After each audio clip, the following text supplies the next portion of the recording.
Real football might be over, but the offseason, much like the city of New York, never sleeps. We got coaching changes, free agency, the combine, the draft, and tons more action to cover to get ready for the next NFL season. Who's going to be the next rising star? What new coach is going to have the greatest impact? What free agent is going to take your team from pretender to contender? Let us be the voice of the NFL news. As Coach Mike Dubb, the real AG Alex Givens, young RG Robert Garcia, and yours truly, Coach Defense, break down everything from the NFL offseason right here on the NFL Offseason Blitz. Let's go. I've been to myself, just me lately. I don't need a lot.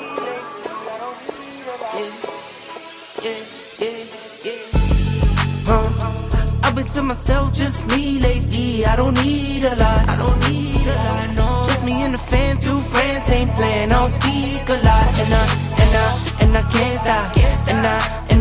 And I can't stop. And I can't stop. And I can't stop. I'm that cash money getter, big show stopper. 4 kids having no chain rocker. Make my business, work my business, count them digits, earn them winnings. I see you in my rear view and you been trying. Said you out here doing numbers but you been lying. And you know my little baby been fine. In the crib, bet she do it for the 9-9. I've been to myself, just me lately. I don't need a lot. No. Just me and the fam, few friends ain't playing. I don't speak a lot. And I can't stop. And I can't stop. And I can't stop. And I can't stop. I don't gotta say too much. My bros know the deal, think I play too much. Never miss a match, yeah, I've been scraping up. Life been moving fast, so you should pray for us. Just gotta take a while. I don't need designer fits, but I like how designer fit. LV with the problem is, this is not a mannequin. You see what I'm standing in, look here where I'm standing with. Cause I'ma be me all day. I'ma be me all day. And you can't get in my way. You can't get in my way. I'ma be me all day. I'ma be me all day. And you can't get in my way. Yeah. I've been to myself, just me lately. I don't need a lot. No. Just me and the fam, few friends ain't playing. Don't speak a lot. And I can't stop. And I can't stop. And I can't stop. And I can't stop.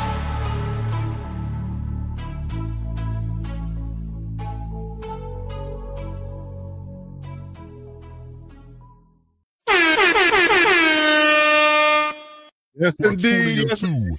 The Lockdown Defense Sports Network.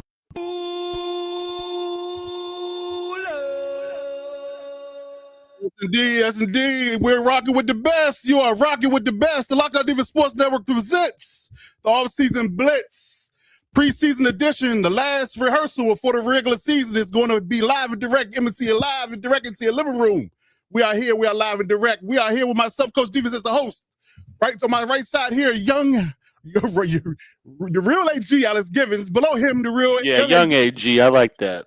Young RG Robert Garcia. Below me, real and Roadshow DK5, 49ers Insider. We are here. We are back. We in the building. We are good. Ladies and gentlemen, we welcome you out to the venue. We're going to get this thing going. We're going to get this thing popping. We're going to talk about a lot of NFL news. We're going to go around the room real quick. The real AG. Good, brother. How you feeling there? What's going on? What's popping? Man, feeling good, Coach. Ready to do this live show. We all looking fresh, clean. The new LDSN merch backgrounds, ready to chop it up. And finally, get closer to some meaningful football here. Indeed. Young RG Robert Garcia, good brother. How you feeling out there? What's going on? Yeah, man. Just sharing the same sentiment as Alex, man. We got the fresh new duds, looking spiffy. Got the fresh backgrounds out. Yeah, it's some big things are coming, man. We're doing it big and better this season. Football season's right around the corner, like AG mentioned, and it's just nothing but good vibes here. Yes, indeed. I love it. Yeah, I'm definitely chopping at a bit, man. We are 2 weeks away from the regular season week and a game on Wednesday of all things. So that's going to be a different vibe for sure. Wow. But we're definitely doing that big as well. We're going to have a live show dropping on Tuesday right before the regular season, so stay tuned for that. DK, Air Roger DK5, my good brother. How you feeling today? What's going on? What's popping? I'm good. Ready to get the season started. Enough of the preseason. Enough of the preseason? Yeah. Y'all been having a lot going on this preseason. That's you have. The Niners have definitely been in the news. That's for sure. Season started, man. Dance around that. Get the preseason over with. Close the substation. Close the substation so we can get things rolling. Get us out of there. Lock the owners in the room. You're right. Whatever. Who they play week 1? They got the Rams, Australia. Oh, out the gate. Out the gate. That's a problem. It's a dub? You saying the Rams are a dub? It's a dub? What? Easy The dub. Rams are a dub? Oh, no. Easy dub. I mean, week 1 is just a hodgepodge of anything happening. So that's a fact. Ready? You know, You holding receipts? clip it. Clip Clip it. Clip We'll bring it back. Please. Week 1, W, 49ers. Week 1 dub against the Rams. The Niners, y'all heard it here first. Our 49ers insider is calling his shot. He Yep. pointed to the rafters. He said the Niners will beat the Rams week 1. You heard it here first. You heard it here first. So yes, indeed, we throwing gunshots already. We can go. Nice. Yes, indeed. Love it. Yes, indeed. All right. So let's get into the proceedings this evening. We are talking a lot of NFL news here. We got headlines, we got predictions, we got it all for you. They're gearing you up for the preseason to end and the regular season to begin. So, gentlemen, let's get right into it. Let's talk about some collapsing teams, some teams on the brink, on the bubble already, and we haven't even gotten into the idea of the regular season yet. So these particular teams we're going to discuss are pretty much, planning for 2027 and our benefit and our purview. So we saw Deshaun Watson get chosen as the starter for the Browns. I mean, I think we all knew that all the money they're paying, they got to get something out of the deal, right? I mean, damn. I mean, it's $230 million and I haven't really seen any meaningful downs from you, sir. You got to play at some point. So I guess that was a money play. And Geno Smith is with the Jets. Kirk Cousins with the Falcons. Look like Tua is the lead dog with Falcons.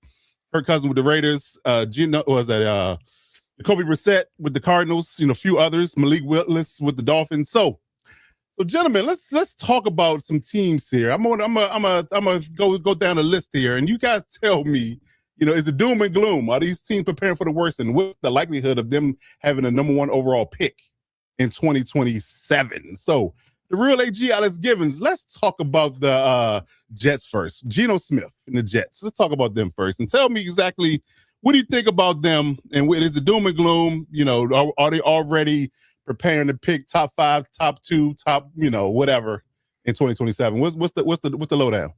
Yeah, they are, if not the bona fide team, certainly on the cusp of already being locked into the number 1 pick. So, I don't think Geno Smith is going to move the needle one way or another on where they're at. They're all about building the team out right now to be in the position to take their franchise QB of the future when that moment arises, and that's going to be in 2027. So, will I think Geno Smith be terrible? No, but I don't think he's going to do anything to make them really all that much better than they've been.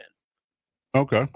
So if you had to give a bold prediction, how many games do you think these guys win in 2026?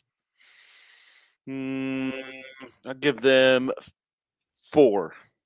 4. Okay. I asked that question in jest because I'm going to come back to that.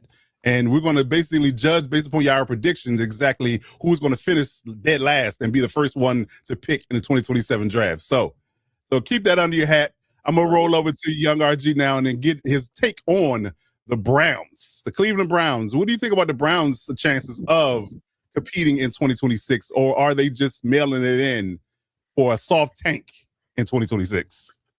Yeah, this is about as soft tank as you can get, in my opinion, because the Browns have a serviceable defense, and I'll probably even go a little bit further to say they have a good defense. Mm-hmm. And I think with actual quarterback play, that team could, make some noise.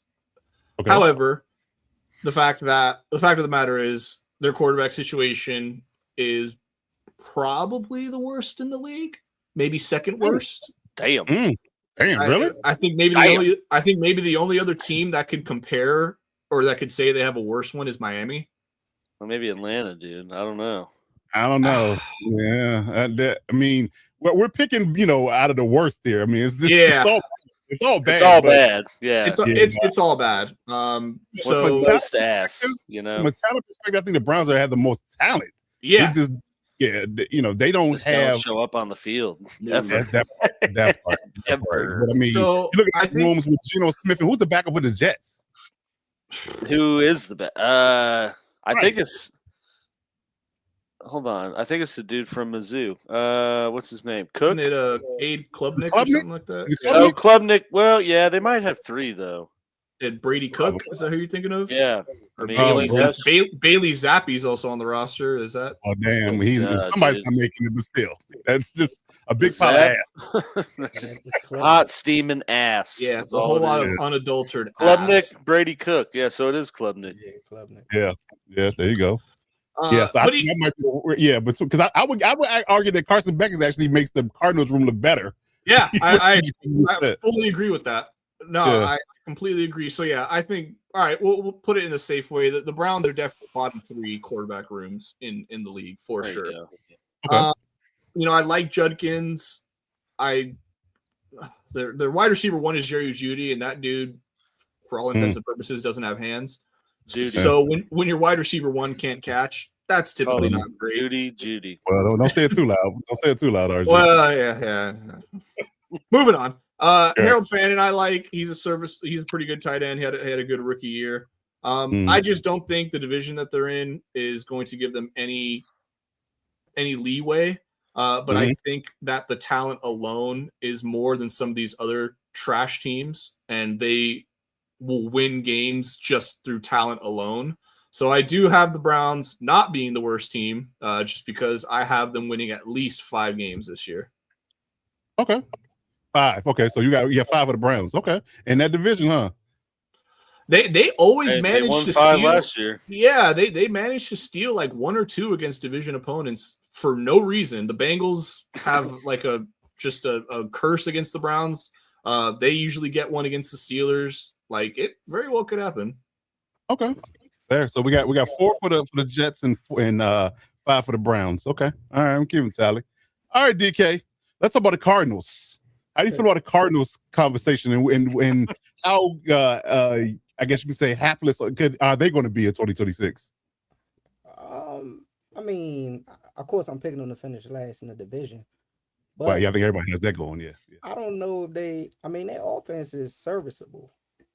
Because, Jacoby Brissett he could pass the ball. It's just, I don't know, when he goes up against good defense, it's a wrap for him. So, they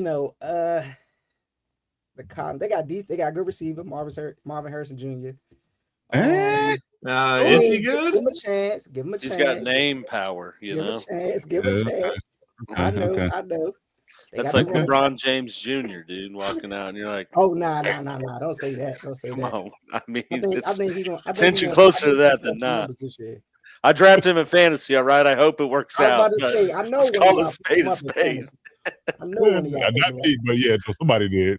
because I was thinking about picking him up. But like I said, they got the new coach. That's LaFleur, the LaFleur brother, Yep. right? Yeah. Mhm. Yeah. So I'm gonna go ahead and get him a chance. Oops. I might have to do the same thing and say it's gonna be about 5 wins, 4 or 5 wins for them. Okay. I can't see them being the worst team in the NFL though. Really? So yeah, I'm glad you said that. So Well, let's I go see them over to who you think is going to be the worst. The It's funny. GD Jets. It's funny enough. It's a team you didn't mention, Coach. Well, Yeah, I'm exactly. getting to it because I got another round. Okay. All right, for sure. I mean, we all in the collective here. Who? I'm thinking the team in Florida. Yes, sir. Yeah, exactly. Yeah. So Ding, ding, ding, ding, ding. we going with the Dolphins. That's who we think. When your wide Okay. receiver room starts with Malik Washington, Yeah, you're going to be the exactly. worst team in the I league. couldn't even name a wide receiver on their team. Hey, man, Tutu, he's there. He's ready. 150-pound soaking wet tutu out well. Your Okay, wide that- receiver 1 is 5'8". Just let that Yeah. sit in. Yeah, let that sink in. Let that marinate. Yeah. He's not Okay, Tyreek fair Hill. enough. Yeah, definitely not Tyreek Hill. Okay, fair enough. So Miami's going to be the lead dog in the conversation then. Okay. Oh, by far. Okay. All right. So If their line is 2.5 wins, I'm taking the under. okay. Damn. All right, so I got two more teams here. So I'm DK broke the news on the Dolphins. So you saying how many wins you gonna give the Dolphins then, DK? I'm gonna give him 3. 3. Okay, that lines up. That lines up perfectly because that would definitely give them the number 1 pick. Okay, fair enough. All right, so let's talk about the Falcons then, Archie. What do you think the Falcons gonna look like with likely being the quarterback of Tua Tagovailoa's prowess throwing the ball for Kevin Stefanski? Yeah, Bijan, I mean, London, Pitts, the whole shebang. it's gonna be rough. Don't get me wrong. But they also have they probably have the most talent out of any of the teams we mentioned by far. I mean, you have Bijan, who's arguably a top 3 running back. They have Drake London, who's a bona fide number 1, easily a top 10 wide receiver. Kyle Pitts is Kyle Pitts. And they have, a pretty serviceable defense. And Kyle Pitts, by the way, that is both an insult and a compliment to Kyle Pitts. I just want that to be known. Yeah. The defense is very, serviceable. Now they're going to be without James Pierce, of course, for the first 8 games. So that's going to significantly hinder their pass rush, which was kind of what gave their defense their name last year was, getting to the quarterback. So depending on how oh my God, what's what we're looking for? How active that pass rush, I should say, is without him there will really determine how many of these games they're able to win. But I think just off talent alone, again, we saw Tua when he had a lot of talent with a bona fide number 1 wide receiver, a great number 1 running back. He will even have, again, a better tight end than he's had ever in Miami, I'm pretty sure. So I think he can win you games. I'm not going to sit up here and say that Tua can't win you games. We obviously know that he can. We've seen it. I just don't think it'll be more than 7, I'll say is their ceiling. So I'll give them the benefit of the doubt and say they win 7 games. Okay. They have an easy division, so that definitely helps. Well, they won 8 last year, and they were. You got Tua starting. Yeah, I mean, Penix haven't even played 11 on 11 football since the day. I think, he just got cleared. I think just got cleared. Yeah, I think they ramping him. They're gonna ramp him up. They're gonna need him to stop. I will say though, they're indoor team, and Tua, I mean, for his faults, is a pretty efficient, accurate passer in a controlled climate. So I mean, they play in a dome. Could be decent. I mean, I feel like every year there's a stretch where he looks okay, and then something happens, whether it's a concussion or something else, or just some bad later in the season. Right. I think Bijan's game, him in and of itself, wins you 2 games. He's just that good. I give him 2 wins right off the bat. Yeah. So I think Tua and the rest he can house the ball at any moment, dude. Oh, yeah, just got to shovel it to him through a pass or a handoff. He will take that to the house. And he can pass. Yeah, he's like Earl Meggett on the longest yard. Yes. Just keep the ball out the window. Yeah, so I agree with that. So I think that you might be cooking a little bit gas there. And like you said, they're gonna have 8 games or give or take in indoors. So that should help Tua's arm strength and in this issues with the weather per se.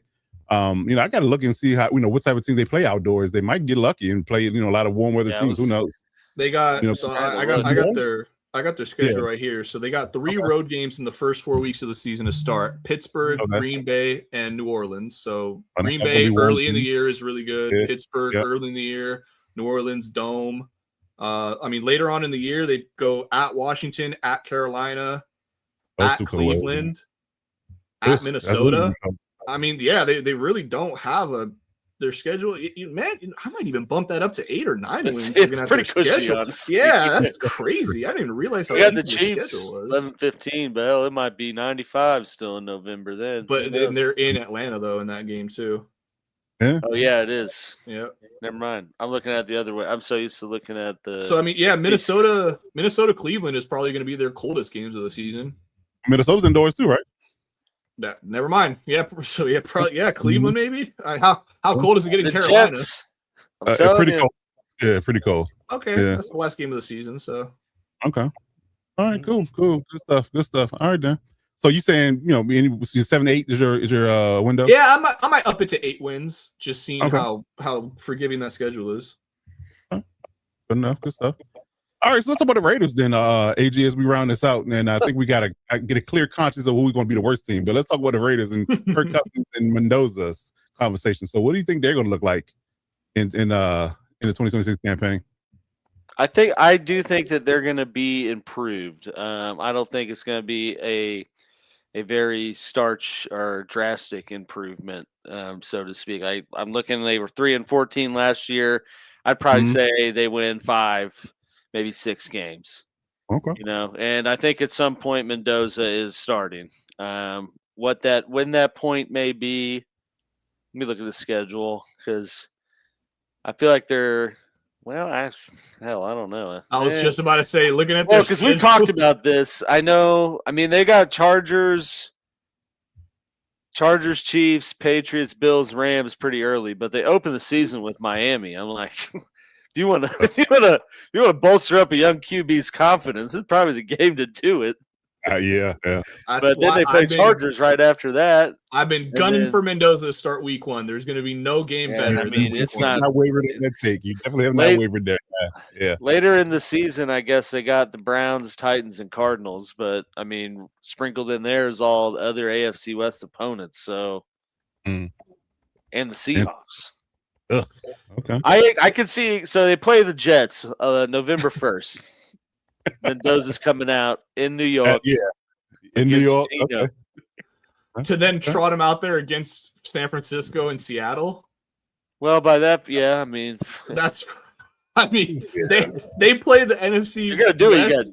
it. They played 3 teams in the NFC West in a 4-game span. All I can tell you is I 100% do not want to put Mendoza out there against the Rams with Myles Garrett, maybe Aaron Donald, and everyone else, and just getting murdered. Then he's seeing ghosts. Quarterback retire early. Do that. Although, listen to some of his interviews. I don't even know if he knows what he's seeing half the time.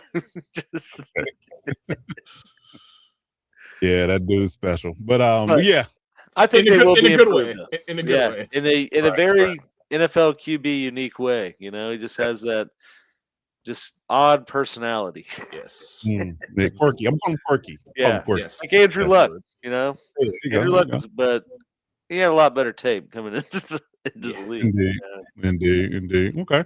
So I think the consensus is that we all believe, based upon your predictions, that the Miami Dolphins will be the first team picking in the 2027 draft. Okay, with 3 wins, is that what the prediction was? 2. 3 wins, DK? 3 wins? 2 or 3, yeah. Okay.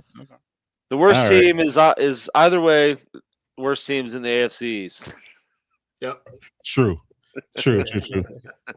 So I think if we ran down the list, we would say that the Miami Dolphins are first, Jets were second, Cardinals third, Raiders fourth, and Falcons fifth.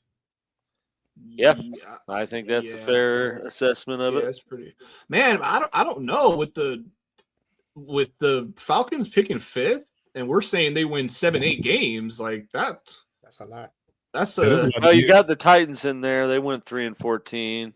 Yeah, I think they'll be improved, and it's like it's the same type of wild card. It's the AFC South. Like you never know what the Jags are going to be. Yeah. Every year. The Saints, the NFC South as a whole. Texans have a great defense, but what's Stroud going to look like? And they just got kind of a hamper in that department. And then Colts, who knows? They're going to stay healthy or not? Yeah. I will say, to the defense of the Texans, that defense is easily good enough to get you into the playoffs. Oh, easy. They're gonna walk. They're gonna walk backwards in the playoffs. Trent Dilfer can come out of retirement right now and take them to the Super Bowl. Is that right? Real talk. If Phillip Rivers was the starting quarterback for the Texans in last year's playoff run, I think they win the Super Bowl. I'm not even joking. Wow. He played good enough in the sense that he didn't turn the damn ball over. He couldn't throw. Yeah. Wait a minute. Wait a minute. Yeah, that's a good one. Dude, Phillip Rivers is the quarterback of the Texans. They win the Super Bowl. That's wild. Even with Seattle going, even with Seattle being there, he almost beat Seattle. He had him on the ropes in the regular season. That's true. And he's playing for the Colts. You got a point. Off the street. Messenger. Don't shoot the messenger. Showed up at the live fitness, said, "Let me get in next." My takes sound crazy, but they never come without logic. True. I get that. Fair enough. Okay. Alrighty. Well, we can dream. It didn't happen. Clearly, we don't know what Philip Rivers is going to do now. We more see clips of his son playing now than we see him. So yeah, it'll be interesting. And Okay. So yeah, while we were talking right now, well, he might have. You never know. I mean, breathe on the wife. She gets pregnant. So it is what it is. What was it? If you get to 10, you don't have to pay child support. So I mean, he's just is that what the rule is? Going the Nick Cannon route. Okay. Damn. Son. I think he did say that though. Like I think in certain states there is a limit on it. Really? I don't know. I'm never trying to get there, so I don't know the rule. Side home. Yeah, I mean, yeah. Damn, it's a lot of work too. It's a lot of work you got to put in to get that number. I'm sure. That's a grind for sure. For sure for both parties. Yes, indeed. Okay. All right. So, based upon who we know not making the playoffs, based upon this list, we think that clearly the Miami Dolphins, Jets, Cardinals, and I want to say who was in that conversation as well. Who was four? Titans, Cardinals. Titans, Cardinals. Falcons somewhere in the top 10, maybe. Yeah. Okay. All right. So we were holding our predictions for now and getting to the regular season, and we'll see at the end of the season where we're right or wrong and who finishes where. But long season to go, but I don't think we're far off, in my opinion. Okay.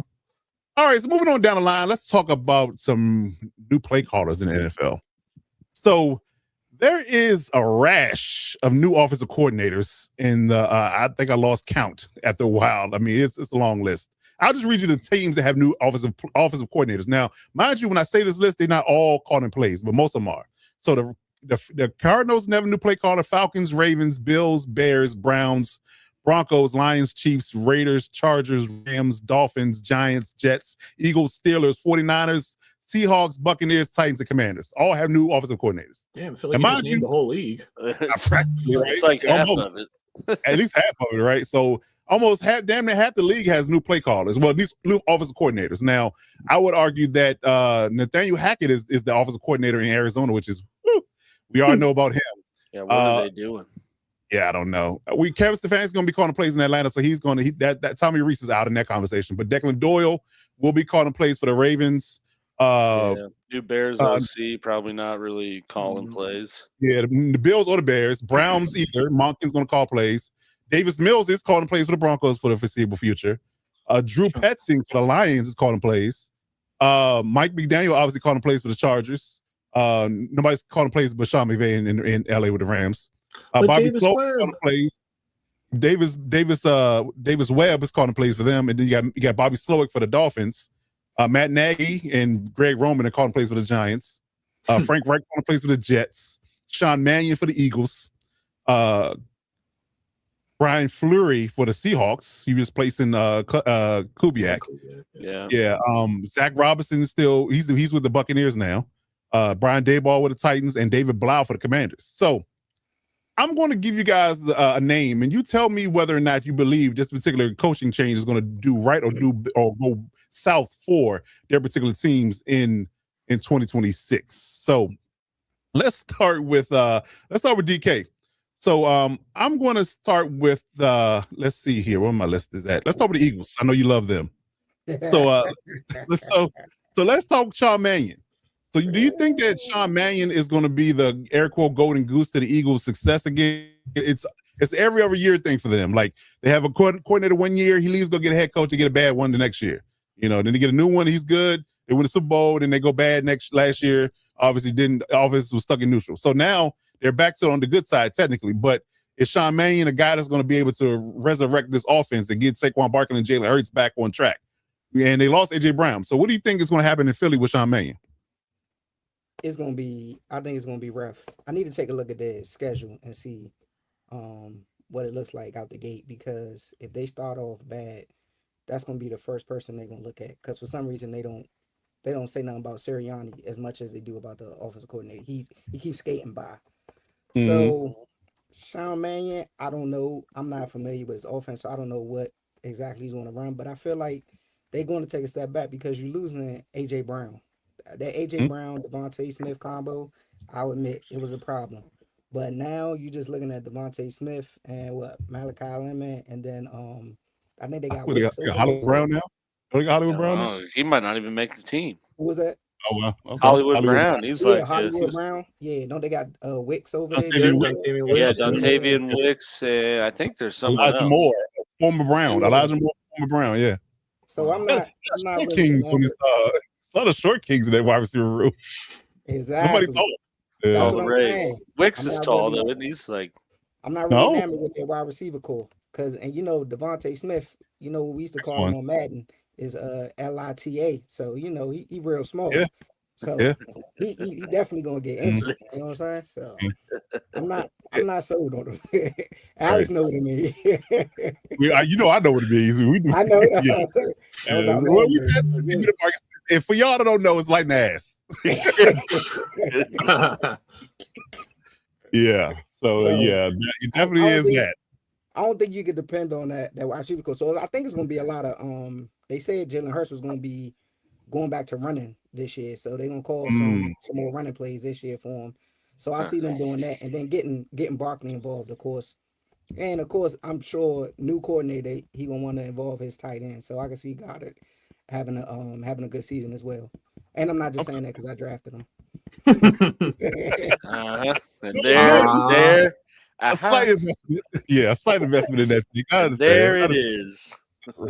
They do open with the Commanders and then the Titans, and then go to Chicago, Rams at home. So I mean, so that first it's an early test. It's an early test. Exactly. That's a good first four right there because Yeah, the first little game against sprinkle of Washington, everything. Yeah, first game against Washington, they should win, but it's a division rival, so that's gonna be a good game. But then Tennessee they should beat. But then you say they got who's the third game at Chicago. Oh yeah, and that's then good. Rams at home.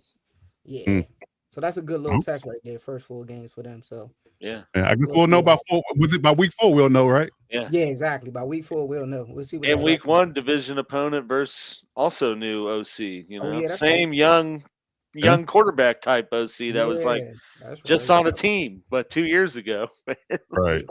Yep. David Blau. That's crazy. Yeah, man. David Blau. Yeah, that's enough. Yeah. Who was the Eagles coordinator last year? The offensive coordinator? I wish I forget his name. I can't remember. his name. Patullo. Patullo, Kevin Patullo. I don't know. He's like the 4th one in 4 years. He's the 4th one, yeah. Yep. Okay. All right. Well, I mean, I'm great segue then. So, RG, what do you think about David Blau? Do you think that David Blau is going to work? Man, I mean, I think everything depends on the health of Jaden Daniels. I think this is really and maybe it's a little bit of an unfair situation for David Blau, but I think he truly is going to be judged based on if Jaden's healthy or not. And if Jaden's healthy, that offense is going to be dynamic because he's a dynamic player. And I think he's the kind of player as an offensive coordinator you dream of having because you could just run so many things with him. You can run the options. You can run, obviously the play actions. Everything. He's got a great arm. Like everything opens up for you. He is ideally the perfect player if he was just 20 pounds heavier and wasn't made of glass. And that's unfortunately, it is what it is. You come into the league injured, you leave the league injured. And he had, various questions about his health coming out of LSU. I don't even want to get into that whole debacle. How dare you link those two together? I know, God. we shouldn't start. Guys, if you notice, we start the show at 6. Cease and desist right now. Yeah. We start the show at 6 in honor of Jaden Daniels, to not start it at 5 So I was going to say, I have the 5th pick in some fantasy drafts, and I'm just giving it up in honor of him. Out of Jaden. That's his pick. Okay, fair enough. Oh, man. So unfortunately, you can draft Jaden at 5. That might work. Yeah. Oh, yeah. Unfortunately for David Blau, it's really just going to come down to if Jaden can stay healthy. And I think if he stays healthy, that team is going to be really good, and people are going to look at Blau as a genius. And if he gets hurt and the team sputters like they did last year, it's going to be, we need to get somebody else in here. Hopefully they stick around with him for a while. And, obviously, hopefully Jaden isn't so damn injury prone. But unfortunately, I feel like we're headed for the same ending as last season. Yeah, it was a little bit cringeworthy in that game they played in the preseason. That one driver so they had with the starters, it didn't look great. So I'm very curious as to what it's going to look like because, in addition to Jaden, not having a whole lot of time to throw. It defenders in his face left and right. The timing was off. I mean, it was just bad. I mean, I don't know if they just kind of going through the motion in the preseason or what, but I would love to know what's Larry going on. McTunstall. Yeah, and that part too. Yeah, exactly. And I still don't know why they didn't call Taylor Decker yet, but that's just a whole different conversation. Yeah. Well, didn't you see that they signed? Who'd they sign? DJ Humphries. Oh, that was today. You're right. I did see that. I did see that. Yep. So they got DJ Humphries. So yeah, not bad. Not bad. That's not bad. Again, it's better than Andrew Wiley. So yeah. So I guess they're trending in the right direction. Okay. All right, good stuff. So yeah, so you're on the fence. It really just it may not be David Blau's hands. It really might be in Jaden Daniels' Health's hands. Is what you're saying? Yeah, I truly do think that Blau could probably have some amazing concepts and draw up some great plays, and ultimately, if you don't have the guy that your franchise there, it's really tough to succeed with backup quarterback play. Fair. Okay. All right, good stuff. Good stuff. So, all right, AG, let's talk. What I want to go next. Let's go Ravens. Let's talk Declan Doyle. Yes. Protege of Ben Johnson. I guess you can say he comes to Ben Johnson tree. He's what Ben Johnson disciple, like my terminology I like to use. So tell me about Declan Doyle. What do you think Declan Doyle is going to look like in 2026 for the Ravens? Yeah, I like Declan Doyle in Baltimore. I think that is a perfect pairing with Jesse Minter and the perfect type of OC or perfect tree they picked from to pair with Lamar. Coming from the Ben Johnson tree, but he was also actually with Sean Payton before that. I think he was the tight end coach in Denver before he was the OC for Chicago. So, I mean, two great offensive minds, and you finally get kind of free run to run your system with, a two-time MVP quarterback in the prime of his career. Like, I think they're going to do some damage. Just as a whole, I think they're going to be successful, and I think Lamar's going to be back in that MVP caliber talk after this year, because I think they're going to do a lot more innovative stuff than the more traditional type of approaches we've seen with Monken and then Roman before that. So yeah, I think this was a home run hire and the perfect guy to pair with Minter and really the perfect team for him to land to with what he's got to work with. Okay, good stuff. All right, DK. I got another round of overseas to talk about. First time play callers. So talk, and I'm gonna go right to your division on this one. I'm talking Brian Fleury for the Seahawks, taking over for Clint Kubiak in their Super Bowl run. So, what do you think that it's going to look like for him calling plays for the Seattle Seahawks in 2026? Nobody has a clue because he just left the 49ers last year. He was the tight ends coach, so somehow he got the offensive coordinator job, which I find kind of funny. I think Mike McDonald did that on purpose, because why are you taking the 49ers tight end coach to make your offensive coordinator? It was offensive coordinators out there he could have took. Come on now. That's just a little rivalry thing. That's how I look at it. So you think he's slick. He's not slick. So I think that's a big move because they losing Kubiak. He went to the Raiders.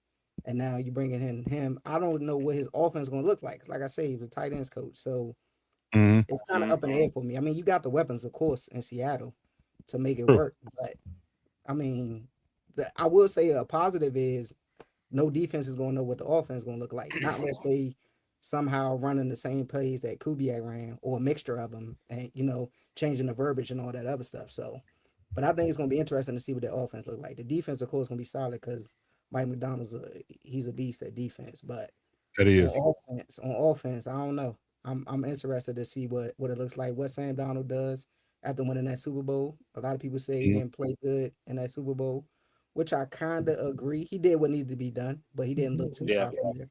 So, he didn't lose the game. Yeah, he didn't lose the game. Yeah, exactly. He didn't lose the game. But like I said, it's going to be interesting. I'm ready to see what they look like with that offense. Well, I'm glad you said that because you don't think there's a chance you could see a little bit of renditions of your 49er offense in that conversation since you've been with the Niners before? But I feel like everybody in the NFC West runs that same type of offense. McVay runs the same offense.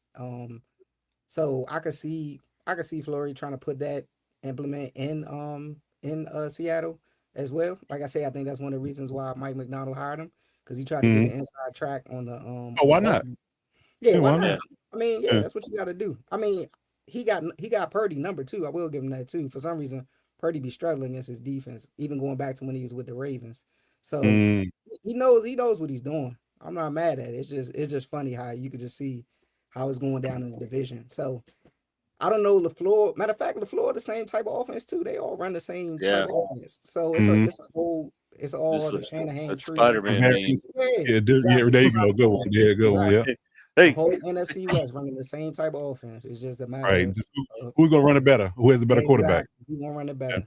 it's Exactly. interesting though that dude's never called plays before at any level. So Yeah, That's that's why what I'm saying. I'm looking at it. He was the DC at Sacred Heart, Damn. special DC? teams coordinator at Towson, and then the tight ends coach for the 49ers. Yeah, that's It's what I'm like, saying. damn. Out of And nowhere. run game coordinator, I guess. Talk about an ascension. Yeah, he's Right. got some photos of someone, dude. What is the wasn't term? even on the Meteoric radar. rise? Yeah. That's You how I said know DK? it was funny. I said he wasn't even on nobody's radar. I was like, Yeah, that's the thing. when I Yeah. saw that hire, I was like, oh, Like, that- all right, Mike McDonald, who we hiring? Brian Fleury. Who the Right. F is that? Who? Yeah, who? Exactly. What are you, an owl? Maybe he's the dude that had photos of John Fox, and now that that whole thing came out, they're like, we don't got to keep him hired anymore. We can ship him Maybe off knows. to the division rival. Damn. That is funny. That's crazy. That is funny. Oh He said, man. I've never called plays, but I can tell you what that 49ers owner does in the spare time. Exactly. You're hired. Tell me more. He saw that story got released. He's like, damn it, there went my leverage. Right. I wanted to be the first. Ooh, that's funny. Oh, man. That is funny. That is a crazy resume, though. I mean, Yeah, it is. But but you also got to realize too that they were up against it because they won the Super Bowl. They're not allowed to hire a coach until the Super Bowl's over. So They had to wait late. So they had picking from nothing. So they just kind of had to, just pick something to hope for the best in this sense. So we'll see. We'll see. Alfred. We did talk about the Ravens already. We talked about Declan Doyle. You just missed it. Rewind about a Loved minute. it. Yeah, right about We 4 or love 5 it. minutes. That's Yeah, my but guy. we all are happy about Declan Doyle, so that'll give you some comfort. We all happy about that hire. We think it's going to work. So yeah. So you're good. Like I said, it'll be on the recording if you want to listen back to our actual take on it. But we're all happy about Declan Doyle's hire. We're good with that one. Yeah, We're good with that one. Is going to be Spark Notes. It was great. Yeah. Indeed. So all right, RG, let's talk Lions. Their new OC. We got a guy by the name of Drew Petzing. They're still trying to fix things from Ben Johnson leaving 2 years ago, obviously. So what do you think Drew Petzing is going to look like in 2026 for the Lions? Yeah, I mean, he's got a lot to work with. That's for damn sure. Got probably the best running back in football right now. Can we all? I'll answer it because you asked it earlier. I'll answer it and say that I think Bijan and Jonathan Taylor are 1-2 for me. Okay. Only thing that bothers me about Gibbs is he's 195 pounds. He's dynamic, he's fast, he's quick, he's good. He just always gives me angst when you're that light of a running back and your durability. So that's the only knock I really have on him. He hadn't been really injured, his entirety, but he hadn't had to have the whole lion's share of the carries like he's going to have this year. So if he can make it through this season unscathed and handle that workload, I think you can bump him up in that conversation. But that's only top 5 running back. Oh, absolutely. He's top 3. Yeah, Okay, all right. I would go Bijan, Kenneth Walker, Jameer Gibbs. What? Get out of here. What? Talking about Super Bowl MVP? What do you mean? What do you mean? I'm kidding. No, I'm kidding. Jonathan Taylor. I just had the Chiefs fan in me had to. No, that's fair. That's fair. I just wanted to see. I knew it wouldn't go good. without a comment, but what? Either way, to make a long story short, that offense has weapons all over the place. Gibbs, Amon-Ra, Jameson Williams, Laporta. I mean, like their O-line, that's what is the one thing that is going to give me some concern. The O-line has to hold up. If the O-line doesn't hold up, it doesn't matter what kind of play calls you have for Goff. It ain't going to work. We all know how Goff works. And this is not me trying to shit on Goff, but this is a majority, like a good amount of quarterbacks in the NFL that aren't, your bona fide superstars or, your top 15, top 10, whatever, however you want to judge it. But when they're under pressure or when he's under pressure, he turns the ball over. And we saw that plenty of times last year. And he doesn't just turn it over like once or twice. No, what did he have? He had like a 5 interception game last year, right? And I think and they still won, I think. Or it was very close or something like along those lines. But this is all to say that if that O-line can't hold up, that their season's a wreck. And he's easy. It's a shame to say, and again, I feel like both the coordinators you gave me are very dependent on health. One is for the quarterback, the other is for another position group, the O-line, and it really is the truth because again, the offense looked pretty good last year for the Lions. Like all things, it didn't look to the levels of Ben Johnson, of course, not saying that, but it looked like a good offense. I mean, they finished 9-8. They had a serviceable offense. That O-line, though, towards the end of the season, you really started to see the wheels come off a bit. And if that carries over into this year, it could be trouble for Detroit very early on. Detroit, okay. Yeah, it'd be interesting. I mean, I think things are going to start to get a little on the nervous side if they don't pick it up this particular campaign. Because again, if Ben Johnson was a catalyst of all this success, and you were like literally on the cusp of a Super Bowl, and now can't even win your division, and that's definitely a conversation about Dan Campbell, the coordinator, the quarterback. There's a lot to talk about in that space if this all falls apart. But so hopefully Drew Pearson can be the glue that keeps it together.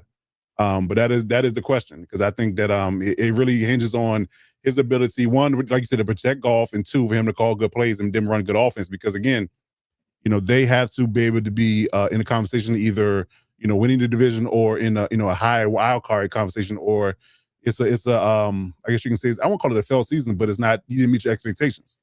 So I think that that is definitely something the front office is going to be looking at if they don't get that far.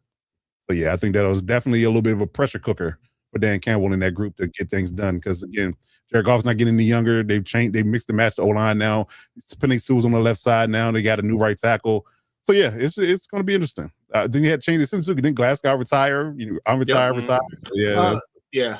I mean, I was gonna say he's still available, right? Like he's still a free agent, quote unquote. Still a free agent, yeah, technically. Somebody tweeted asked him when he come out of retirement to play with the Chargers. Damn, bro. We that desperate. Yeah, we are. No, we're not at a center, and not a center, a guard maybe. Guard.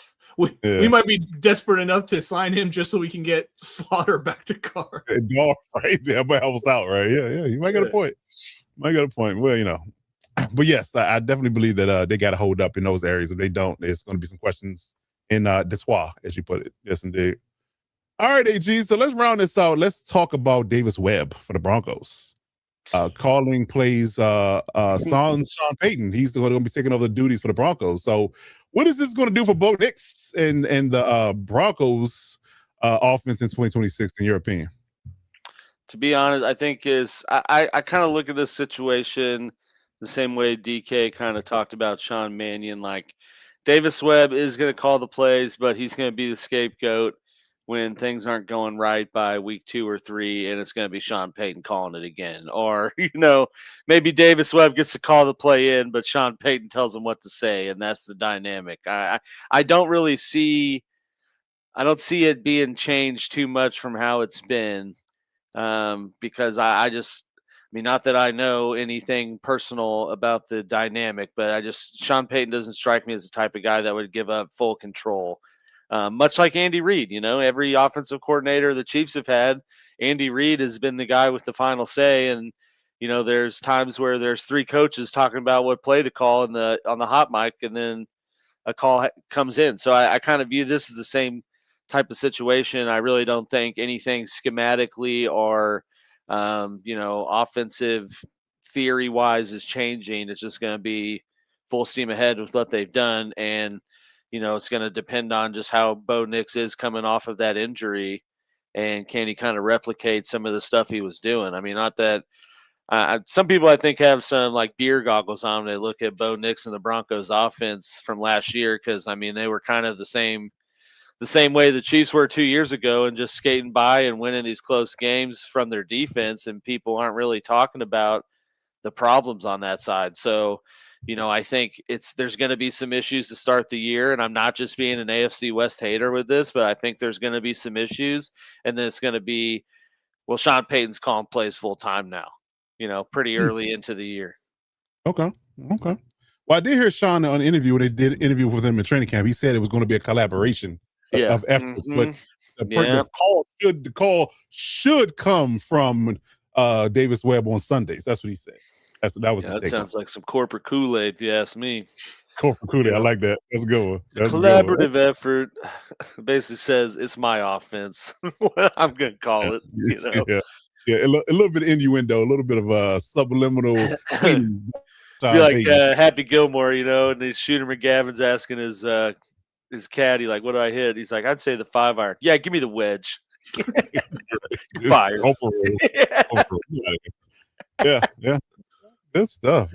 Okay. Alrighty. So if you had to say, like, out of those coordinators we discussed, who you think is going to have the most success in 2026 as we round this out? Who you got, DK? Who's going to have the most success? Out of the list you had, or you just talking about? Well, I mean, honestly, truly, you can add because clearly they're not first time play callers, but you can add Mike McCarthy in this conversation, Mike McDaniel, Matt Nagy. They've called plays before, but they're in new places now. So out of those guys and the guys we talked about, who do you think is going to have the most success? I think it will be. I'm gonna go ahead and say, Detroit's coordinator. What was his name? Drew Petzing. Yeah. I'm gonna go with Drew Petzing because, I mean, you got weapons over there, man. They cooking up stuff with Gibbs, St. Brown, Williams, Laporta, Tesla. Tesla. I forgot about Tesla. Yeah, you got weapons over there. And golf is serviceable in the dome. He a monster when they playing in that dome. So it look like Tua. The weather is different for exactly. him. You get golf outside, he struggles, but in that dome, man, he gets busy. So I'm gonna go ahead and say it's Detroit for me. All right, RJ, who you got is going to be the most successful new OC in 2026? Man, I think I'm gonna probably give it to Declan Doyle. Huh? Yeah, I feel like he's got the best quarterback out of the bunch, out of the new play callers. Yeah. And I love Jesse Minter, obviously. I think that defense is going to take a complete turnaround. And I mean, he's got Derrick Henry, got Lamar, of course. Zay. I mean, they have a pretty. They did their O-line took a big hit this offseason, of course, but I think the O-line is still more than enough, more than capable. Yeah, I wouldn't be shocked to see, man, if he can get it right, if Doyle can get it right, and we already know what Minter can do on the defensive side of the ball, the Ravens might be one of the most scary teams of the league this year. You're not wrong. You're not wrong. Have you seen their schedule? You talk about cupcake. Man, Man, you don't say. Yeah, they got let's see. a nice little easy schedule coming out the BS, dude. They got the. Where can I find them? Oh, there we go. Yeah, Colts week 1, Saints week 2, Cowboys week 3, Saints week 4, Atlanta week 5. Oh yeah. Look at that schedule. They're gonna be zooming and booming by the time they play the Bills. Exactly. They might like 14, be undefeated by the time they get to the Bills. I mean, literally, they got the Texans and the Bills, and Chargers. Maybe Bengals. A little bit on the back end, but that front end schedule and that Dallas game is in Brazil, so it ain't no advantage. Ain't no telling. Ain't no telling with that. Yeah. Oh man, they got a nice cushy schedule. Yeah. You got to run the table with that one. You got to. Damn. Indeed. It'd be so far ahead that even if they do drop a game or two, they don't matter at the end. Yeah. Exactly. Okay. What's that? The second place schedule, dude? Jam. Yeah. What the hell? Yeah, I'm about to say, why they schedule so light? Chiefs schedule is not that easy. Supposedly played a third place one. So. Right. Well, you also got to face the NFC West on top of your division. Yeah, That's the, I know. that's what makes it worse. Yeah. That's true. That's right. That's a double whammy. But I'm also going to go with Declan. I already shouted it out, but I think that's the clear cut guy of the first time play callers. Now, I will say I think the most successful new OC is probably Mike McDaniel, but I think out of the first time guys, it's got to be Declan. Okay. Fair enough. Okay, good stuff. All right, so we want to take a pause because we got a little bit of an announcement going on here. So if you haven't noticed, the young gentlemen that's on before you, the NFL Insiders, all have on Lockdown Defense sports memorabilia. You got Lockdown Defense sports t-shirts now that we are going to be selling soon on the network. So we're going to do as a thank you to the fans and a blessing from our distributor, the DC4L custom tees. We're going to do a giveaway for a t-shirt for a lucky fan. So if you're watching this or if you follow us on social media, because we will post this on social media after the live show, we're going to be doing the giveaway. We're going to post the link for the giveaway in the description of this video. We're going to post it on social media, and for a limited time and throughout the show as we go forward, we're going to have a QR code on the screen to let you know how to enter the giveaway. But I'm going to post the link in the chat. So you fill the form out. All you got to do is do a couple little small minor things to enter yourself and put your name in the hat.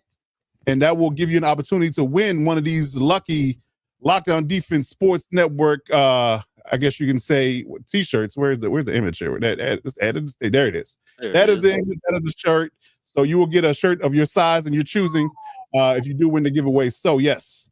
Again, and there's also, if you're a member of our Patreon tier, you will get a free t-shirt as well. So that's shout out to our Patreon subscribers as well. The Patreon subscribers will get a free t-shirt as a compliment to their paid subscription.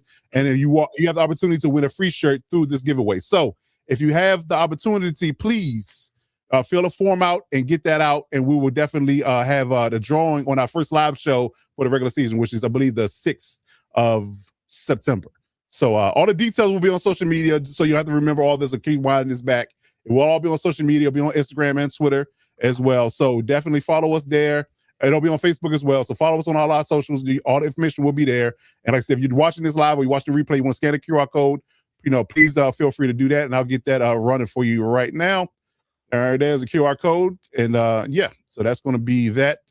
And we're going to keep that rolling. So I'll leave that up in the corner for right now. So as we go on with our show. But like I said, we are giving away the free t-shirt. The drawing will be in 2 weeks. So put your name in the hat, and we will draw the winner in 2 weeks on our first live show of the regular season. So just want to quick thank y'all and let y'all know we're doing big things out here. We're moving and grooving for the 2026 campaign. So yes, we're definitely doing things big on Lockdown Defense Sports Network. So yes, that is that.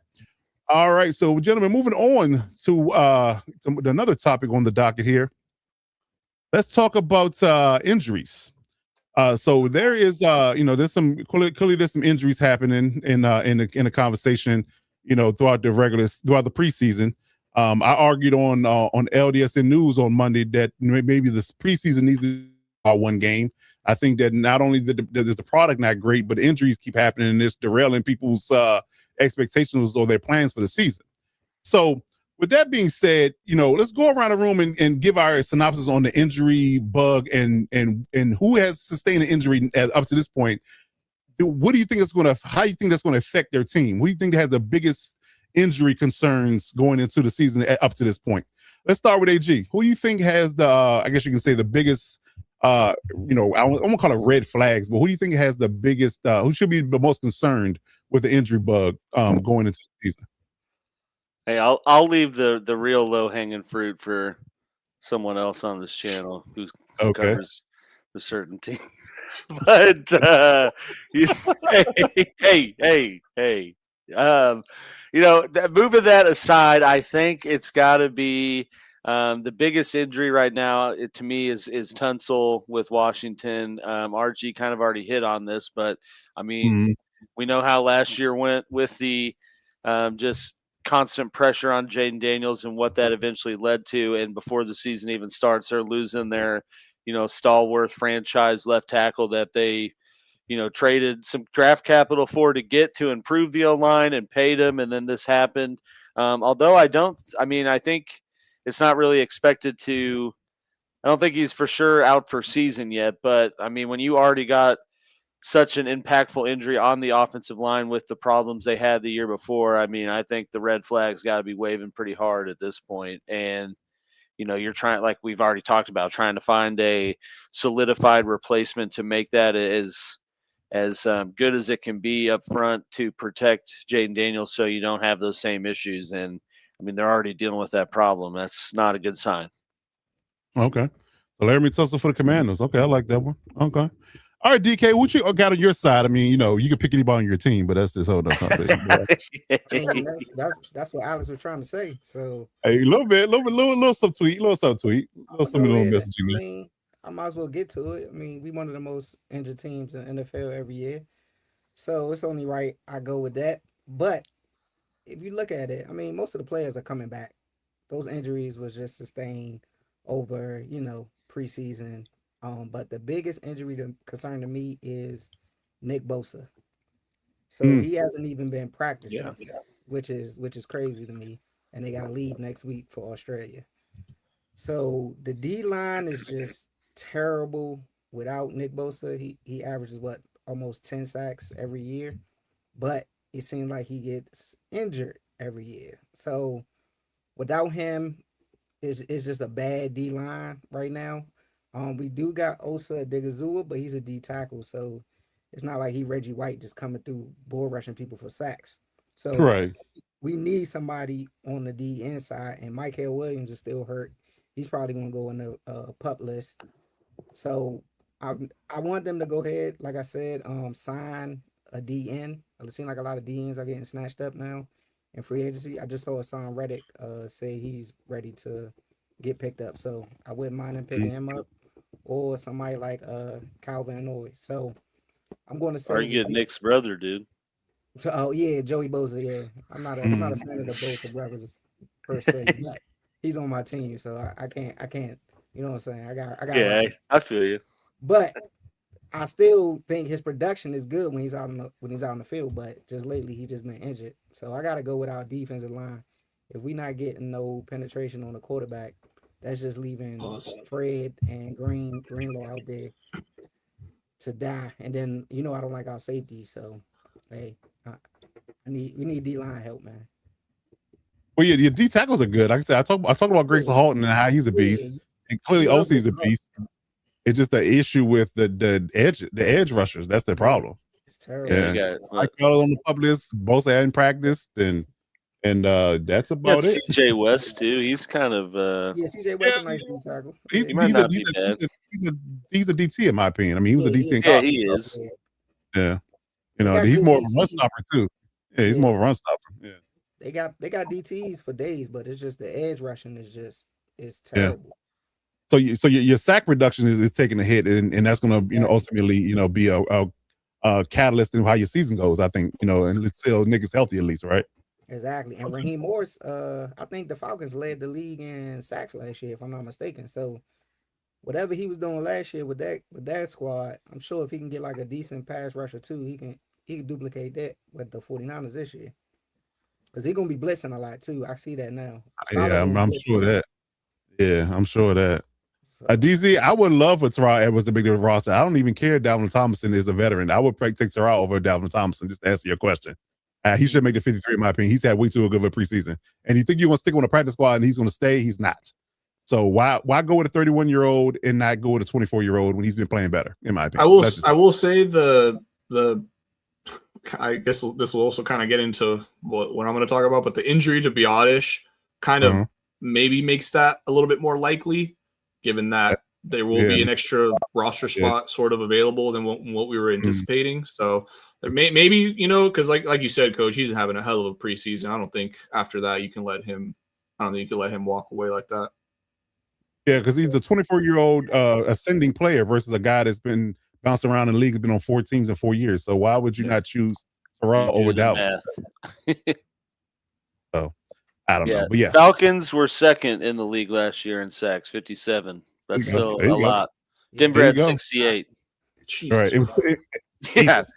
Goes more to my point of, why they were successful last year. Exactly. Defense. Yeah, exactly. Holding up the offenses, and they had, what I say they had 12 one-score games last year?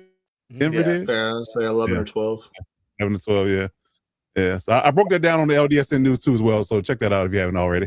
One of our better shows on the network. But yes, all right, RG, what you got from injury perspective? Who do you think is the most injury prone? Well, who's the most impactful injured person for the preseason that's going to affect the regular season? Well, I had already mentioned it, so I'll just lay it out there again. I think it's Tyler Biotish, and it's not for the reason that people think. I'm not going to sit up here and say, "Oh, that's it, season over, Chargers." That's it, just pack it in. Let's just start focusing on the draft for next year. It's not that kind of season over injury, but as far as what injury could crush a team the most, I could definitely see this injury being a reason why the Chargers go from, a 13, 14 win team to a 10, maybe an 11 win team, kind of where we've been at with Harbaugh the entire time he's been here. Once again, just kind of scraping to make the playoffs, not winning the division again. And I really do think that the timing of it is really unfortunate, kind of on both sides. Obviously, on the fact that it happened late enough into the offseason that, the backup, in this case, Jake Slaughter, isn't going to be able to get a whole lot of reps with Herbert before the season starts. And on top of that, it happened so late into the year that they had already spent the entire offseason, Biotish, developing that chemistry, him and Herbert. And so now that all basically gets erased. Those months you spend, the whole point of training camp, getting used to the new players, on the team, getting used to the new concepts, the new schemes, things like that. All that progress is essentially gone. And we don't know if we're even going to be getting it back at any point. We're obviously hoping that Slaughter comes in and is, bona fide Pro Bowl, all pro type center. And, it kind of just happily works out. But I don't like the fact that the Chargers are basically going to roll into this season with two rookies at center, with Jake Slaughter and Jacob Spolmer. So, and Spolmer, for all intents and purposes, has been playing fantastic in the preseason. So I think he, again, especially to the injury, has definitely earned a spot potentially on the roster. I think he's even been like the highest graded center in all of preseason by PFF for whatever it's worth with PFF. Oh. We all know how we feel about their grades. Yeah, trigger. And yeah, DZ, the lack of anchor does scare me as well.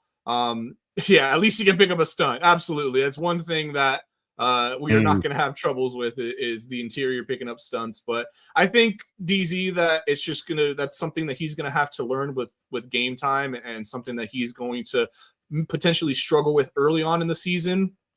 I think having these two games against Miami and the Raiders, not saying that they're easy wins. There is never an easy win in the league, but against some lesser, tier teams. Yeah, exactly. It could be a lot worse. It could be, we're thrown out there against the Broncos. Which you're going to have to potentially face later on if he decides that he wants to rejoin the Rams. You are going to be playing the Rams this year. So, you have Chris Jones to worry about. Like, there's going to be some D tackles that Slaughter is going to have to face, and he's going to get roughed up. He's going to get, take his rookie lumps, and it is what it is. We just have to hope that, when it comes time by the end of the season, he's learned a lot and he looks comfortable there. And honestly, at this point, we just need better than Bradley Bozeman, man. Just give us better than Bradley Bozeman, which is, can you be a 32nd out of 32nd? Because Bozeman was somehow lower than that. So if you can be the worst starting center in the league, you'll still be better than Bozeman. I think the bigger thing, RG, is, the bigger impact is now you got to play Cole Strange at right guard. Well, we were going to play him at right guard regardless. Oh, well, hey. Yeah. I'm still not a fan of that, but that's a whole different conversation. So check out the Electric Shock podcast if you want my opinion on that. But shameless plug on that. But yeah. I don't like that either. Don't like it. Yeah, but you're right. I mean, it's definitely gonna be a learning curve. But I think these guys are built for it, man. And I think that The biggest issue is the fact that they don't really need a whole lot of assistance and air core picking up stunts and pass protecting. And I think Mike McDaniel's scheme is on the lens of the idea to get them comfortable with run blocking in this scheme. So, Right. and their scheme fits. There were zone blockers in college, and there's going to be zone blockers in the pros. So it's not an upward hill climb from a learning curve perspective, as most people will look at it. From if you dig into the weeds of what they're learning day to day, it's not that drastically different. You're not going from a power scheme to a zone blocking scheme. That's a hike. Alex can attest to that. Yeah. Being a alignment, learning a whole different scheme, whole different philosophy of a scheme is different. But if you ran zone in college, you ran zone in the pros, it's not that big of a deal. It's just a matter of, just having synergy and chemistry with the line that you're working with. That's really what it boils down to, in my opinion. I will say no, go ahead, Alex. I was going to say the other component to it, shameless plug as a former center myself. I mean, you are, for the most part, most of the lines, you're the quarterback of the offensive line. So, he's got to learn, all the adjustments, how to identify when they need to slide the pressure another way. And, that may be a component of it as well with the quick turnaround. Obviously Biotish was a veteran and could probably pick that up a lot quicker. And not to say Slaughter can't, but I imagine the verbiage and the theories are much different at the NFL level than they were at Florida. I was going to say, too, just to add on to that, the fact that we do have McDaniel, and I feel like he will do a much better job of masking below average O-line than Greg Roman did. Greg Roman just wanted to throw 4 verts out there with the fullback and say, yeah, we have time. You don't have time, Greg. So McDaniels will, implement, again, getting the run game going to force them to respect that. Getting, the short game, the extension of the run game, the screen games out there, making throws easier for Herbert and, getting him into a rhythm so the O-line, doesn't have to hold up as much. And again, to DZ's point, we just need him to pick up stunts. I feel like, he was a 4-year starter at Florida. He's a very smart individual, of course. I have no doubt that Slaughter, is going to be a good to great center. I was just under the impression that he was going to have a little bit more time to get used to it. Obviously, True. Now you are thrust into the fire and there's no time like the present. So we're going to have to see, can he impress? Can he shock us in a good way? We can only hope. Okay. Alrighty. So one team I did want to highlight as well that don't have a whole lot of seasoning in the injuries, but they have a lot of injuries to boot, and they're kind of in the conversation with the 49ers are on the opposite side of the ball. The Carolina Panthers. Have a lot of injuries. We're talking about there's a lot of red in their ledger in their depth chart because they lost Chris Brazil. He's on IR. I'm not sure if he's coming back or not. I can't remember that season ending or not. I think it is. It is season ending. Yeah. So Chuba Hubbard is slated to be ready for week 1, but he's been banged up for the last 2 weeks. Xavier Legette is banged up, and both their tackles, Ike Ekwonu and Taylor Moton, are both out right now. They're not practicing. So that, if nothing else, that hurts your reps. It hurts your chemistry with your offense because both your tackles aren't playing right now. So yes, you drafted Monroe Freeland and all that conversation, but again, is Monroe going to be the starter if those 2 guys come back? So again, what are we exactly going to have come week 1? Is it going to be a slow burn for their offense in Canales and Bryce Young's what's this, their 3rd year together? So that's a conversation. And then on the defense side of the ball, Jalen Phillips is hurt. Tershawn Walton is hurt. Derek Brown is hurt. I think one more is on this list. Out for a year. Nick Stroud, they lost Nick Stroud for the year. So yeah, the Panthers are banged up, and they really had a nice roster going into the preseason. And they're dropping like flies over there. I hate to say it, but hopefully it gets better and it gets a lot of these guys back. But but outside of Stroud in Brazil, who done for the year, but yeah, it's rough over there. They just don't have anybody on the field practicing from a starter perspective. So the back is getting a lot of reps. Yeah, well, and like Jalen Phillips, as I talked about, they gave him a pretty big bag, and he's always had injury concerns, and he's already dealing with it. So, I think in what is this, his 6th year? I think he's played like 3 full seasons. So 50% of the field, yeah. Yeah, that's rough. Mm-hmm. I would agree. So yeah, I had high hopes for the Panthers, but it's going to be predicated on injuries, like RG said about the Lions in the Commanders as well. If they're not healthy up front, if Patrick Mahomes knows this. If your tackles ain't healthy, boy, he's I would argue that Bryce Young. I'm not sure if he's as fleet of foot, his escapability as Patrick Mahomes is prior to ACL. So I don't know. We'll see. But I'm crossing my fingers that they'll be all right. But it's looking rough in Carolina for sure. Okay. All right. So anybody else got any injury guys they want to or teams you want to raise before we move on to the last segment? I think I'll just mention it very quickly. I think the Raiders definitely had a massive scare with Genty there for a minute. Yeah, they did. The fact that it just came back.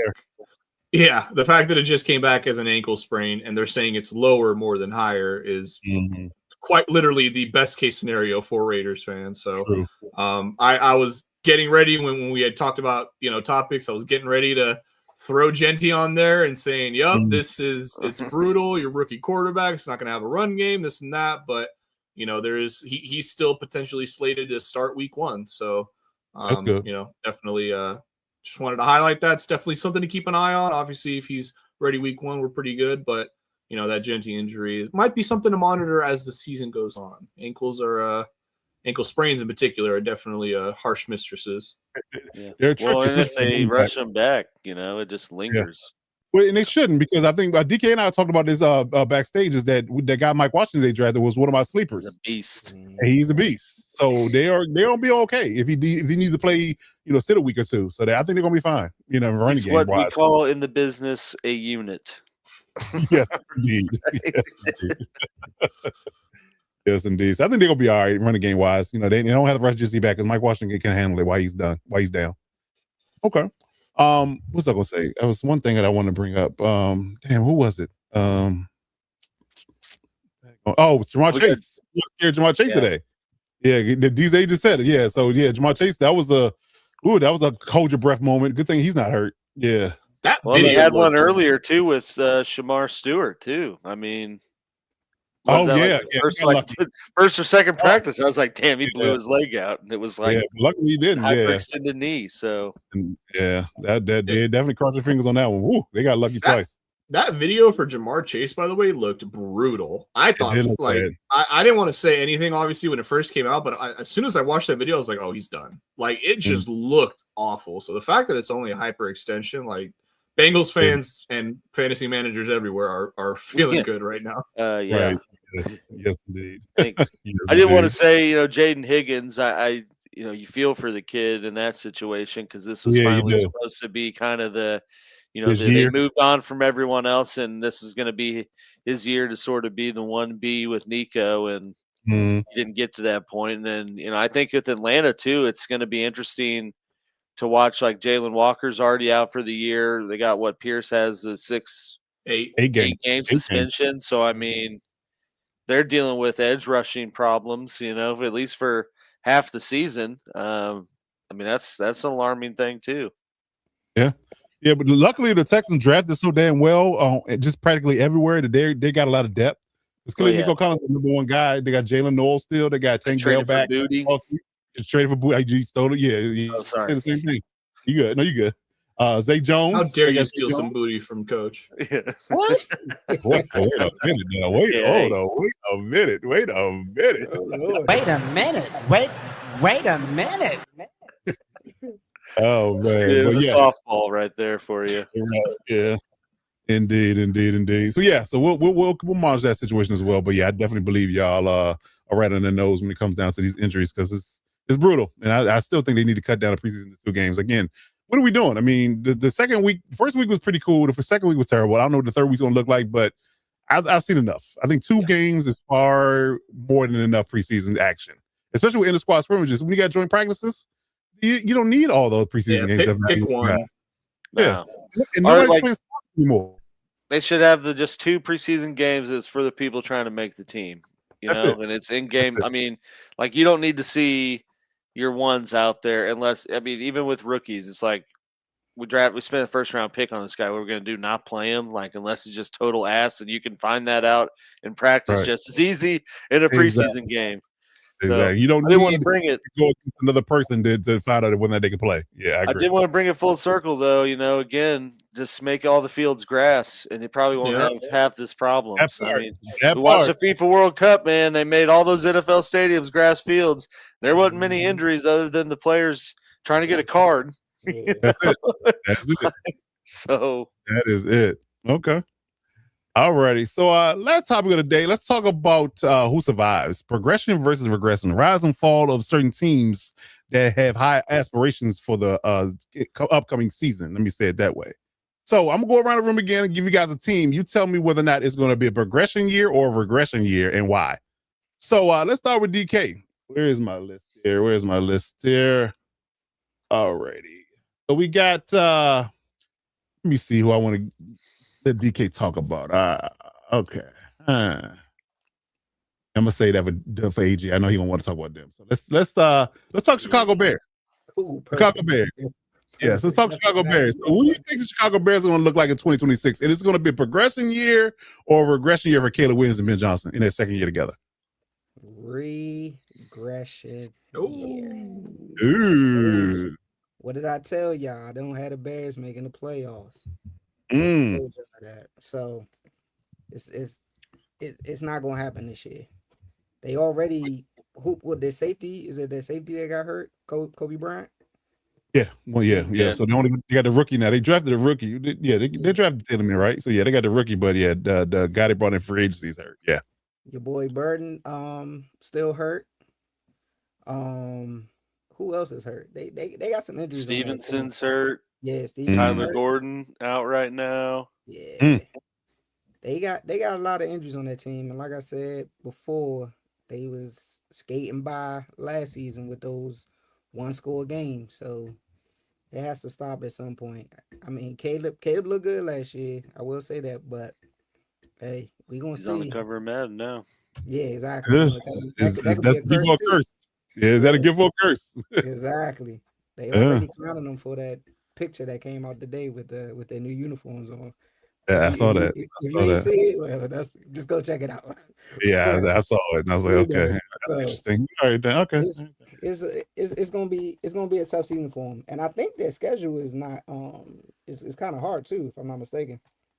Well, it's the first place ever. Didn't they win a division last year? Yeah, it's not. I mean, start with the Panthers, then Vikings, Eagles. It's a mix. They got Panthers, Vikings, Eagles, Jets, Packers first 5 weeks. That's a mixed bag. That's a mixed bag. Yeah, That's a mixed bag. Their pass rush is going to be a concern for me. I don't know why they didn't draft an edge rusher in the draft. They had plenty of opportunities too, and they didn't draft it at all. I don't get it. They should have drafted the edge rusher, but that's just me. That's just me. I'm going with the Bears. There is no playoffs. All right. Okay. No playoffs. Clip it. All right. All right, RG. So tell me about the Detroit Lions. The Detroit Lions, all based off on what we talked about earlier, and their OC and their line, and all the good jazz of Jared Goff. So are they a progression or regression team for you in 2026? Man, I don't think Lions fans are gonna like me saying this, but I think they're a regression team this year. They were 9-8 last year. They were last in the division. I think they finished last in the division again, and I don't think it's close to a 9-8 record.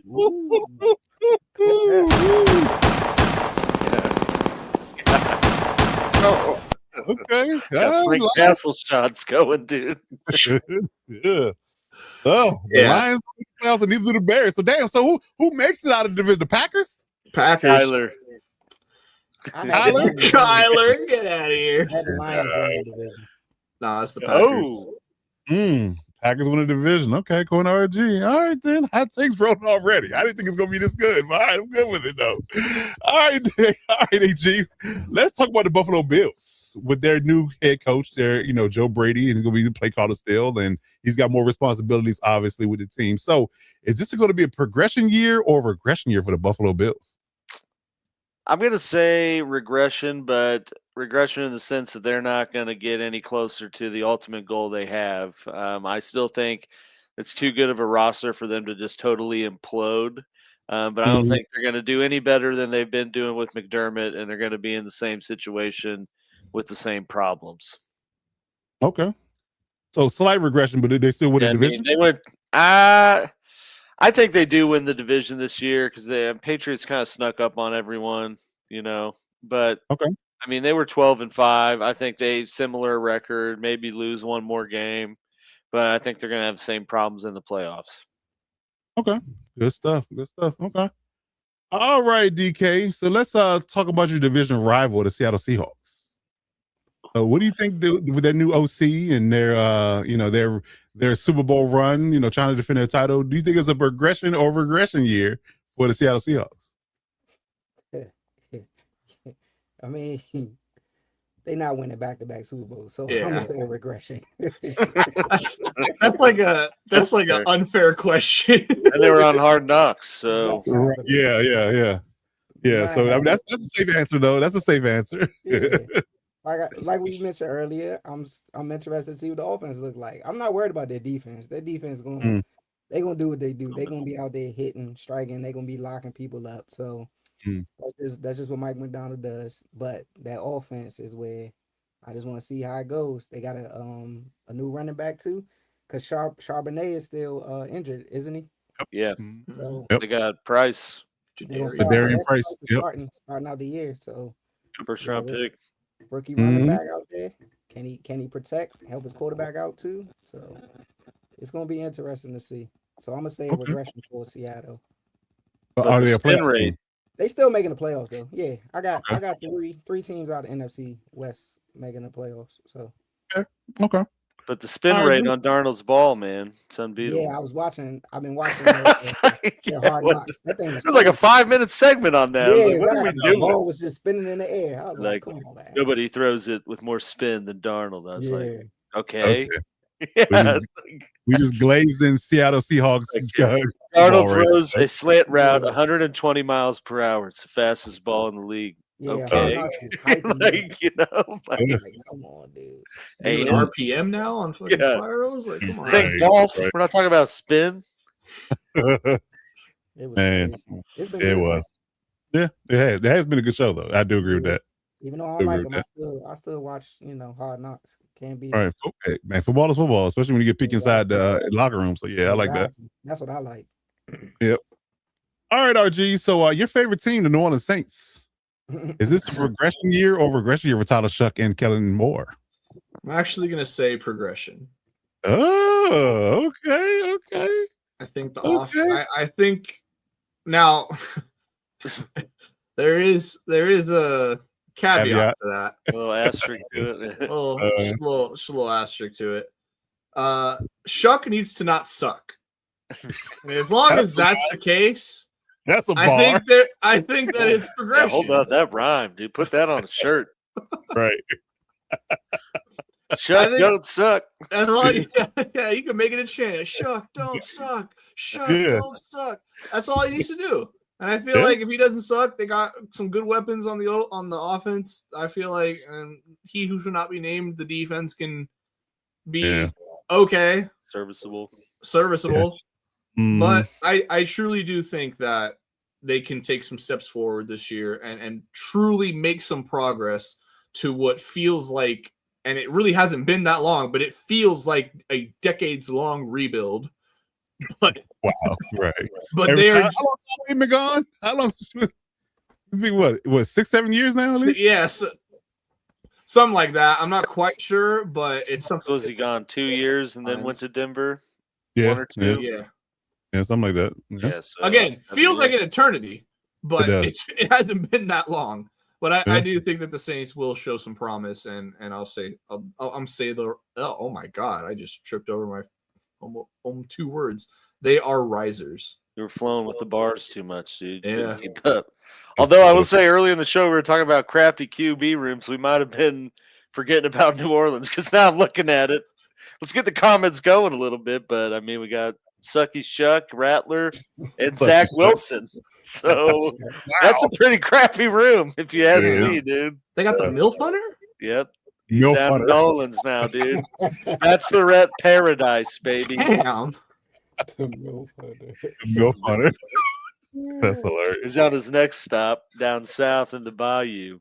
Okay. Looking for the Cajun. Like, Mr. Wilson, you dip it in the chocolate? This Mike. Yeah, he don't listen. As long as it's a MILF, it doesn't matter, huh? As long as you got a kid. As long as you got a Just kid. saying, I mean, He needs to be far away from Washington. Yeah, well, for sure. Well, Stephon Diggs gonna take care of that, so we're good. He's good. that already sounds terrible, man. Oh man. Memes have been hilarious. I just want to point that out. They've been hilarious. All right, AG. So let's talk about the Denver Broncos. So is it progression or regression year for the Denver Broncos? Man, I think I already answered this in a previous segment. Again, not just being an AFC West rival hater, but they are regressing. Yes. I mean, it's what were they? 14-3, and what was we? I don't know what the number is. 11 or 12 12 of those were one-score games. Like, I mean, hell, they dumped on the Chiefs all last year for like, well, we should have seen this coming. They only, one-score games. Like we're going to see that narrative with Denver this year. I mean, are they going to lose as many as Kansas City? I don't know about that because their defense is pretty dang good. But I mean, there's going to be more issues with the offense that aren't going to be masked by some fluke or luck from the defensive side of the ball at the end of the game to close it out. So they're regressing. Okay. Indeed. All right, I got two more, DK and RG. Tell me about the New England Patriots, RG. Do you think they are a regression or progression team in 2026? They are a regression team for sure. Okay. Yeah, I just think similar to the Seahawks, although the Seahawks is the pinnacle of it because they won the Super Bowl, but Patriots, being the runner-up for last year, it's kind of, I don't think they're going to win the Super Bowl, so by that logic, I feel like it will be a fall. To Alex's point, I think that they are going to probably not win the division. I think the Bills regain that division crown for another year. And they are not going to have the easiest schedule this side of 2000. So I do think that there are going to be some bumps in the road.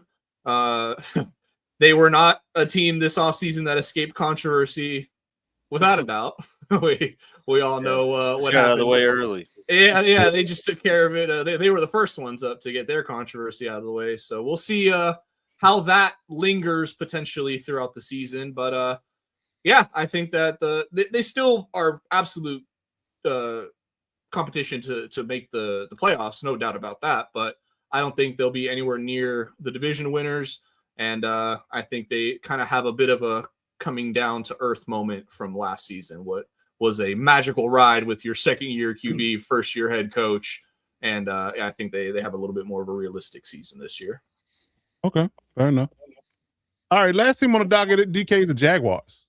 What do you think the Jaguars are going to look like in 2026? Are they a progression or regression team with Leon Cohen and Trevor Lawrence? That's a good one. Can I say? Yeah, I guess I don't think they want to regress, but I mean, What info you need? What was their record last year? 13-4. Oh, they was 13 wins. Ooh, And didn't they win a division? They won. Yeah. Yeah, I'm gonna say. I don't see them winning 13 games though, but I see them making the playoffs. I guess I'll go with regression. I don't see them winning 13 games this year. Okay. I do like that. I do like their offense though. Like I said, Parker Washington, Brian Thomas, Parker Washington, Bashal Tootin. Thomas, yeah. Bashal Tootin got one of the best names in the whole NFL. I just like saying it. Tootin' the rock. Scootin' Tootin.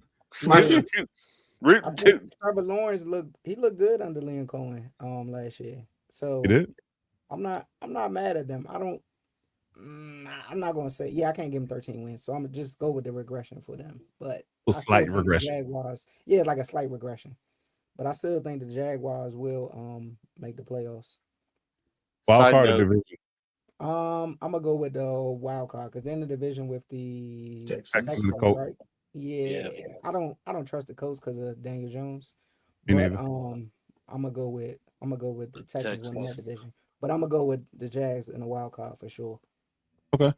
What you got, AG? Side note. Side note, did you guys see those unis they revealed for the Jags with like the cheetah print pants, dude? Yeah. Like straight out 3 different colors, dude. Yeah. It's They all- bad. like the blue helmets, the white, the blue It's- helmets, the white shirts, and the black pants with the with like the print. the Jaguar print. I was like, yeah, this ain't it. Who are they paying to make Exactly. these? Right. Their color scheme is weird already. So why Yeah. mess with it that much? I don't get that. You just Yeah. reaching at this point. They It trying just to reads. themselves. Fair warning, DZ. My fantasy football name in one of my leagues is Tootin' and Boot It. Oh my god. I Yeah, took- dude, and I took- these are gross. I'm looking at them again, like, Oh God. man, that is funny. Yeah, Scootin' and it's Bootin'. scooting tooting. Yes, indeed. Okay. All right, good stuff. So to round it out, the Chicago Bears are going to be a regression team, not making the playoffs. The Lions are going to be a regression team. The Saints are going to be a progression team. They might be the only team on this list that's progressing. Broncos are going to be a regression team. Seattle Seahawks are going to be a regression team, slight regression. Bills, slight regression. Patriots, regression. You didn't make it clear though whether or not they're going to make the playoffs or not. Are they a wild card team? Oh, the Patriots? Yeah.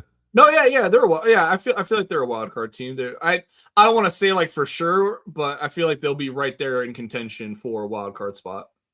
Okay. All right, and the Jacksonville Jaguars are a slight regression team according to DK. Okay. All right, there you have it. Okay. Good stuff. All right, gentlemen. So any other thoughts or concerns or comments you want to leave on this particular topic before we wrap this up? I feel like there was a lot of falls because a lot of the teams you gave us were like playoff teams. That was the point. Are they going to go forward with their playoff team, aspirations and make it further, or are they going to, take a step back? I guess in the Lions case, there, I have them taking even more step back. Further. I don't know how you can take a further step back than finishing last in the division, but it was kind of crazy though because the whole division was like 9-8 outside of the Bears. So like, it wasn't like terrible, It's not like they were 2-win team in the cellar, but still. Yeah. In another division, they would have been the division winner in the South. Yeah. So it's not a total loss. It is what it is. Okay. Alrighty. So all right. So that's going to wrap up our progression segment. So real quick, once more, and again, we're going to be doing a giveaway for our new line of shirts and merch that we got coming for the Locked On Divas Sports Network. This is the logo, and this is the print for the front of the shirt. It's a black shirt with this logo on it. The gentlemen that you see here before you, the insiders, all have their shirts on. We'll make we'll get this going so you can see it more clearly what they're wearing. So yes, everybody got their shirt on. So yes, they're doing big things.